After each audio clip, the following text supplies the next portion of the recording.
ડભોઈ પંથકની પરિણીત બહેનોએ પોતાના સૌભાગ્ય વડ સાવિત્રી વ્રતની આજે રોજ ઉજવણી કરી હતી। શણગાર સજી હાથમાં પૂજાની થાળી લઈને જ્યાં વડ વૃક્ષની પૂજા કરવામાં આવી હતી।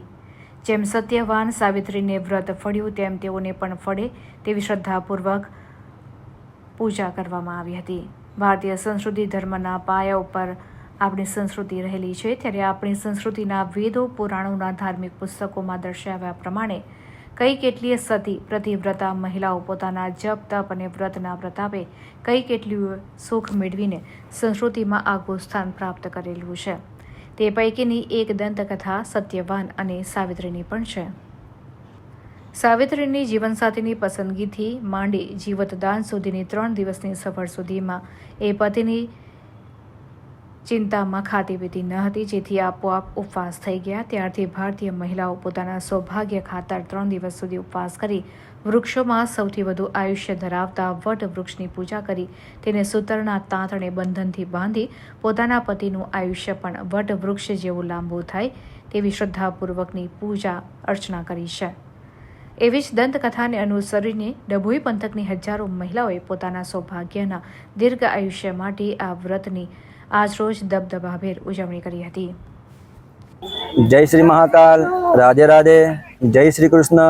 આજે ચતુર્દશી સાથે પૂર્ણિમાની તિથિ છે અને જ્યેષ્ઠ માસનો આ ઉત્તમ દિવસ છે। જે પણ બહેનો આ વ્રત એટલે કે વટ સાવિત્રીનું વ્રત કરે છે એનું આ યોગ્ય અને ઉત્તમ ફળ આપનારું આ વ્રત છે। દર વર્ષે આ તિથિએ બધા બહેનો ભેગા મળીને એક સ્થળે ભેગા થઈને આ વ્રત કરે છે અને પોતાના પતિ માટે સારું આરોગ્ય અને એમની લાંબી ઉંમર માટે ભગવાનને પ્રાર્થના કરે છે। જેવી રીતે સાવિત્રી માતાએ યમ રાજા પાસેથી પોતાના સતીવ્રતા વ્રત કરીને એમને પ્રાણ જે એમનું આયુષ્ય ખાલી 1 વર્ષ ઓછું પડતું હતું એમાંથી એમને જે છોડાઈને એમના આશીર્વાદ માંગીને લાંબુ આયુષ્ય પ્રાપ્ત કરાયું એનો ઘણો અપાર મહિમા છે। એ પ્રમાણે આ બધા બહેનો આગળ ભેગા થઈને ઉમા સોસાયટીના પ્રાગટ્યમાં વડ સમીપે આવીને બધા ભેગા થઈને સરસ રીતે વ્રત અને પૂજન કરે છે અને ભગવાનને પોતાના પતિ માટે લાંબા આયુષ્ય માટે પ્રાર્થના કરે છે।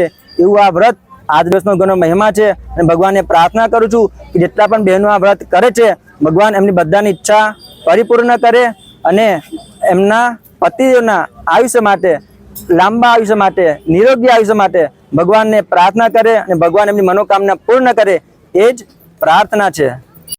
તેમાં વડ સાવિત્રીનું વ્રત ઠેર ઠેર થાય છે। બધા મંદિરોમાં જ્યાં વડ આવેલું છે ત્યાં વડ સાવિત્રીનું વ્રત થાય છે।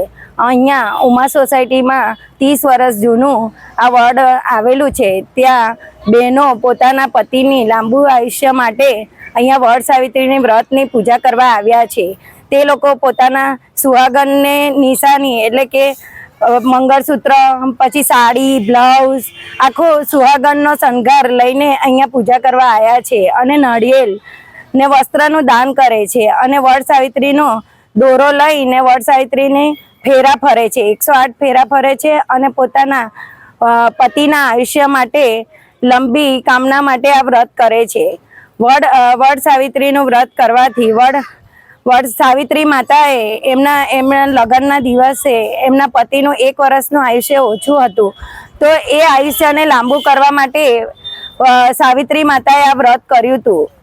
એ રીતે બધી બહેનો આ વ્રત પોતાના પતિના લાંબી આયુષ્ય માટે આ વ્રત કરે છે અને શ્રદ્ધાપૂર્વક કરે છે અને એનું ફળ સાવિત્રી માતા અચૂક આપે છે।